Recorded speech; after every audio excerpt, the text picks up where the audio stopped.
E aí, turma, tudo bem com vocês? Eu sou Olivia, catequista, e o nosso quadro é o Fala com a Catequista. Produção, a vinheta.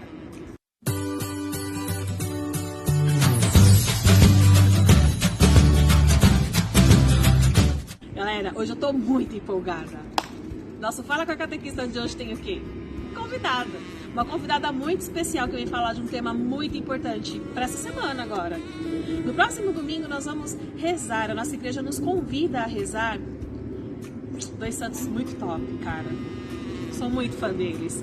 E quem vem falar pra gente sobre esses caras é uma grande amiga. É uma pessoa que ela é a Thaís. Ela é estudante de teologia e manja muito do assunto. E vai falar um pouquinho pra gente sobre esses caras aí, que vocês vão se apaixonar por eles. E aí, Thaís, tudo bem com você? Oi, Olivia. Oi, gente, tudo bem? Hoje eu vim aqui para falar de dois santos muito importantes para a nossa fé, para a nossa Igreja Católica. Vou dar algumas dicas para ver se vocês adivinham quem são. A festa deles é celebrada agora em junho. Eles são considerados colunas, pilares da nossa Igreja Católica, por conta da sua fé, da sua pregação, do seu testemunho. E aí, alguém adivinhou quem são? Isso mesmo, estou falando de São Pedro e São Paulo. A solenidade deles é celebrada no dia 29 de junho.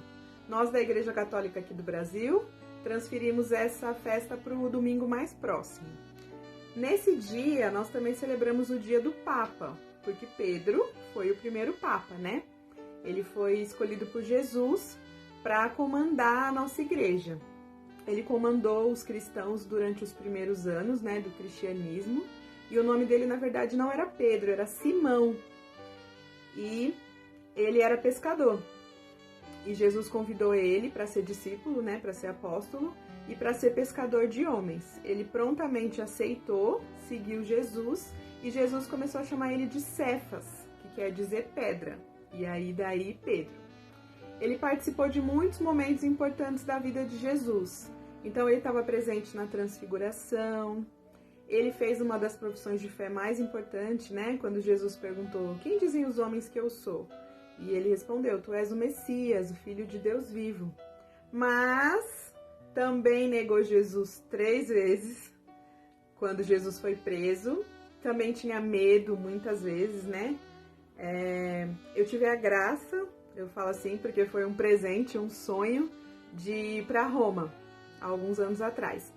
E eu conheci muitos lugares importantes da vida de Pedro e Paulo. Um deles é uma igreja que tem do lado de fora dos muros antigos, né, de Roma. E aí, diz a tradição que Pedro estava fugindo, né, fugindo da perseguição, saindo de Roma, e ele teve uma visão e encontrou Jesus. E aí ele perguntou, Jesus, para onde você está indo? E aí Jesus falou, estou voltando, estou indo para lá para morrer no seu lugar.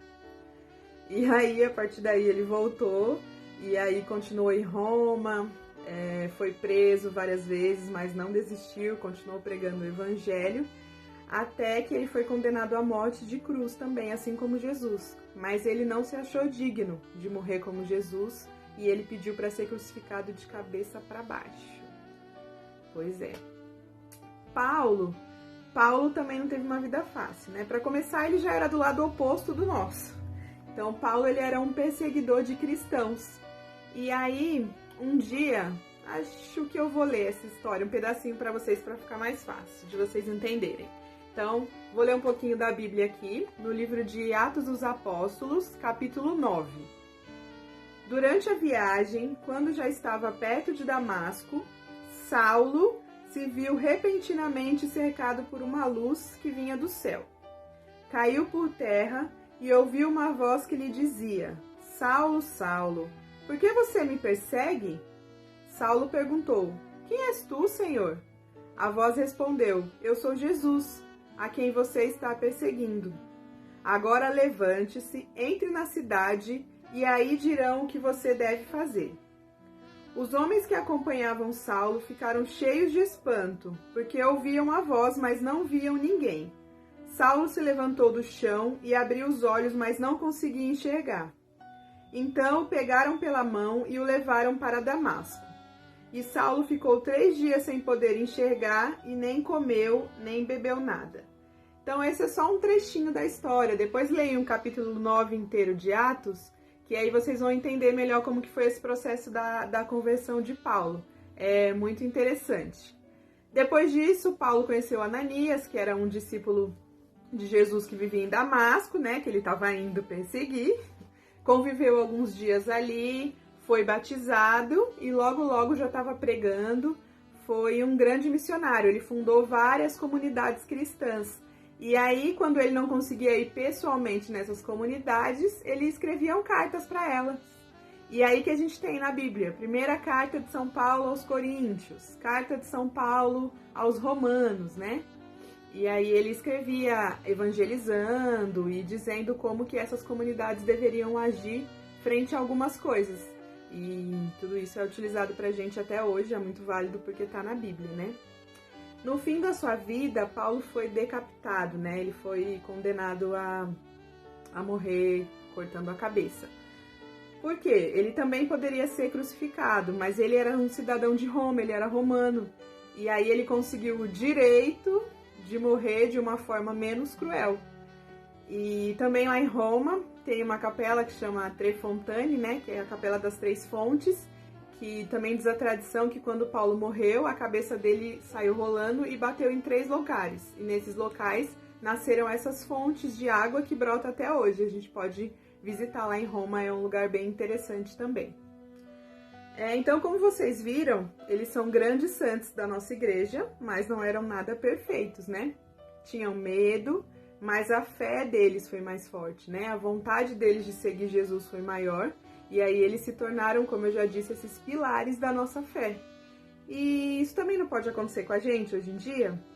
Então, mesmo com os nossos medos, mesmo com os nossos defeitos, a gente pode superar os nossos limites e sermos grandes cristãos. Então era isso que eu tinha para falar para vocês hoje. Espero que vocês tenham se interessado e depois procurem saber um pouquinho mais sobre a história dos dois, que eu contei só um pedacinho. Quero agradecer a Olivia por esse convite de estar aqui falando com vocês.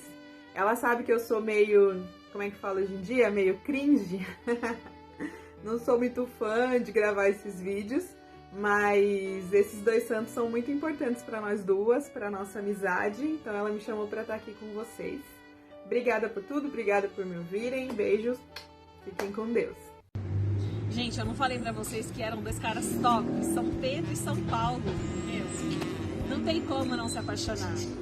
Então, vale pra nós tê-los também como grande inspiração para as nossas vidas de cristãos. Então, vale a pena, quem tiver curiosidade, conhecer um pouco mais da vida deles. Antes de eu ir embora, não esquece, hein, gente? @Paróquia Senhor Santo Cristo no YouTube, no Instagram e no Facebook. E aqui, ó, @Grupo de Jovens UFC. Tchau, galera. Até semana que vem.